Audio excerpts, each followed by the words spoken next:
keutamaan salat tahajud menurut ajaran Islam. Dalam Al-Quran pada surah Al-Isra ayat 79 Allah menjelaskan, a'udzubillahi minasyaitonirrajim, bismillahirrahmanirrahim, wa minal laili fatahajjad bihi nafilatan lak asa an yab'atsaka rabbuka maqaman mahmuda. Dan pada sebagian malam kata Allah, laksanakanlah tahajud sebagai suatu ibadah penambah bagimu. Asa ay yab'atsaka rabbuka maqaman mahmuda. Mudah-mudahan dengan tahajud itu Allah akan angkat derajatmu tempat yang tinggi lagi mulia. Salah satu solat sunat yang disebutkan dalam Al-Quran adalah salat tahajud. Itu artinya bahwa tahajud sangat-sangat dianjurkan oleh Muhammad Rasulullah. Bahkan dalam Al-Quran ditegaskan secara jelas bagaimana keutamaan yang terdapat dalam salat tahajud itu sendiri. Melalui Al-Quran dan Sunnah Rasulullah serta pendapat para ulama, sangat banyak keutamaan atau fadail, keistimewaan melaksanakan salat tahajud ini. Dalam ceramah singkat ini saya akan menyampaikan ada 7 macam keutamaan melalui melaksanakan salat tahajud. Yang pertama adalah dengan salat tahajud yang baik dan benar, insyaallah Allah akan angkat derajat dan martabat ke tempat yang mulia dan terpuji. Seseorang yang ikhlas beribadah kepada Allah, apalagi dilaksanakan sepertiga malam terakhir, sesuatu yang sangat-sangat bagus ibadah kita kepada Allah. Kalau kita logikakan, kalau di siang hari barangkali terlalu banyak yang memohon kepada Allah, tetapi ketika malam hari sepertiga malam terakhir dilaksanakan, yang sedikit orang yang bangun di tengah malam, di saat itulah dia meminta kepada Allah Subhanahu wa taala. Nah, dengan demikian, ketika orang bangun di tengah malam, hanya orang-orang pilihan. Sebagai kecil hanya umat Islam yang mampu tahajud di malam hari. Nah, oleh karena itulah, ketika orang dengan sadar, ikhlas dan terus melaksanakan ibadah dengan baik, terutama tahajud di malam hari ini, insya Allah Allah akan angkat derajatnya ke tempat yang mulia dan terpuji. Yang kedua adalah tahajud merupakan salat sunat yang paling diutamakan. Sekian banyak salat yang dianjurkan oleh Muhammad Rasulullah.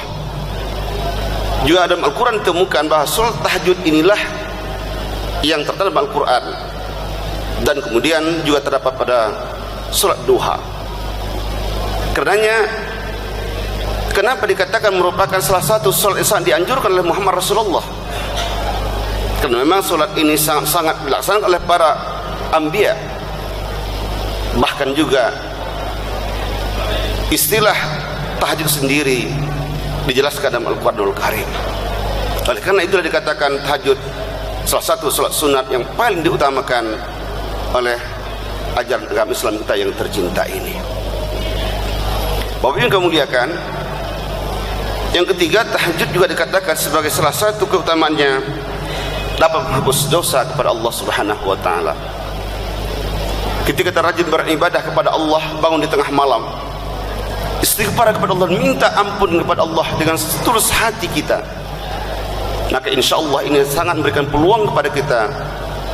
Dengan kekhusyukan dalam beribadah dan berdoa itu, Allah akan ampuni salah dan dosa kita. Hanya orang yang sombong sajalah yang tidak mau minta ampun kepada Allah Subhanahu wa taala.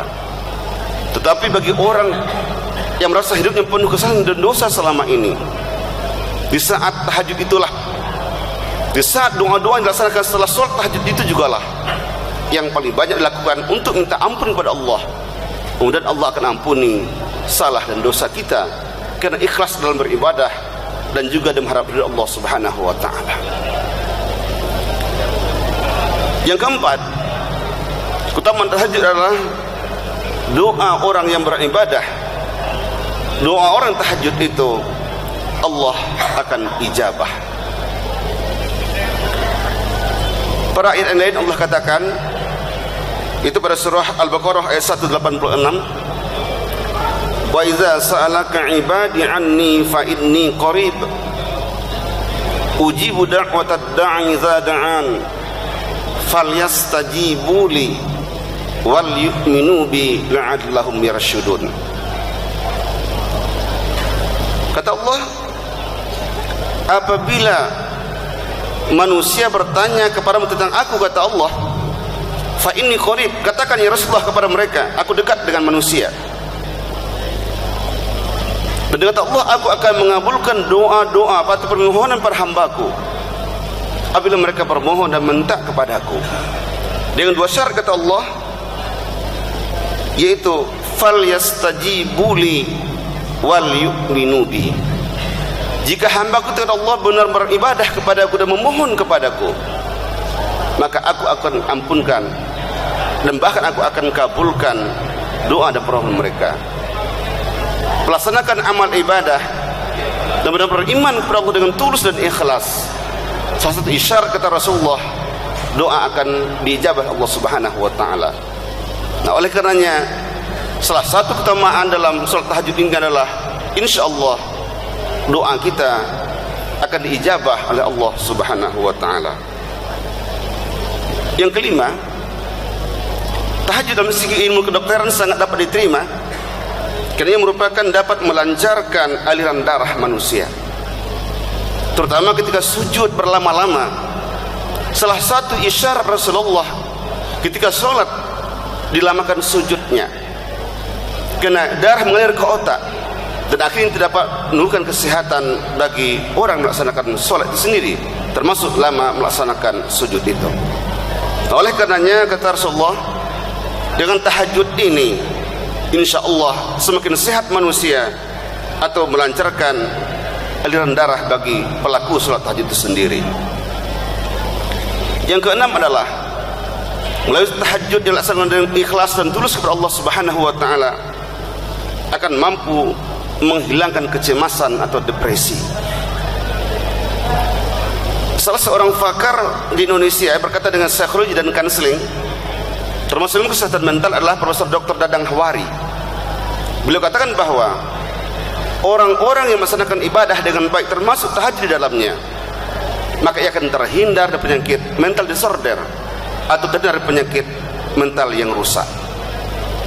Nah, karena itulah ketika hamba Allah bangun di tengah malam melaksanakan tahajud dengan baik dan ikhlas kepada Allah Subhanahu wa taala, maka amal ibadah yang dilaksanakannya itu akan mampu memberikan sinar kehidupan bagi dia dan termasuk menghilangkan kegelisahan dalam hidup dan kehidupan kita. Ketika ada satu persoalan, bukan mengadu sama orang lain, bahkan bukan kita lari ke dukun minta pendapat pada mereka, tapi laporlah, mengadulah kepada Allah Subhanahu wa taala di tengah malam tadi. Yang paling tepat adalah ketika melaksanakan sholat tahajud itu. Demikian juga apa yang disampaikan oleh Profesor Dr. Zekeh Derajat dalam buku Ilmu Jiwa Agama. Beliau mengatakan ada 3 keutamaan agama bagi manusia, atau ada 3 fungsi agama bagi manusia. Pertama adalah agama dapat memberikan bimbingan bagi kehidupan manusia, atau sebagai guidance, pembimbing, petunjuk dan pemberi arah ke dalam manusia. Yang kedua adalah manusia ketika beragama, agama dapat menolong dalam kesusahan dan penderitaan hidupnya. Kita ada satu masalah, satu problem yang dihadapi oleh manusia, maka banyaklah baca Al-Quran, mohon kepada Allah untuk cari solusinya, serta berusaha dan berdoa, insya Allah akan dapat teratasi. Oleh karenanya agama salah satu cara, kata Zakir Derajat, untuk menjadikan manusia survive dalam kehidupan ini. Dan ketiga adalah agama juga dapat meneramkan batin manusia. Dalam Al-Quran juga dijelaskan oleh Allah dalam Al-Quran pada surah Ar-Rum ayat 28, ala bizikrillah tatma'innul qulub. Ingatlah kata Allah, dengan zikrullah dengan membaca kalimat-kalimat yang suci, berzikir kepada Allah, ingat kepada Allah, membaca Al-Quran, solat dan sebagainya, insya Allah akan menjadikan hati tentram dan jiwa lapang serta jiwa yang bersih.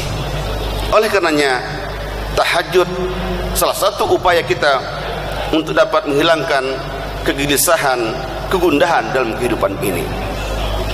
Dan terakhir, yang ketujuh adalah tahajud salah satu kunci untuk membuka surga, mudahnya umat Islam, orang-orang iman masuk pada surga Allah sebagai balasan bagi orang beramal ibadah di dunia ini.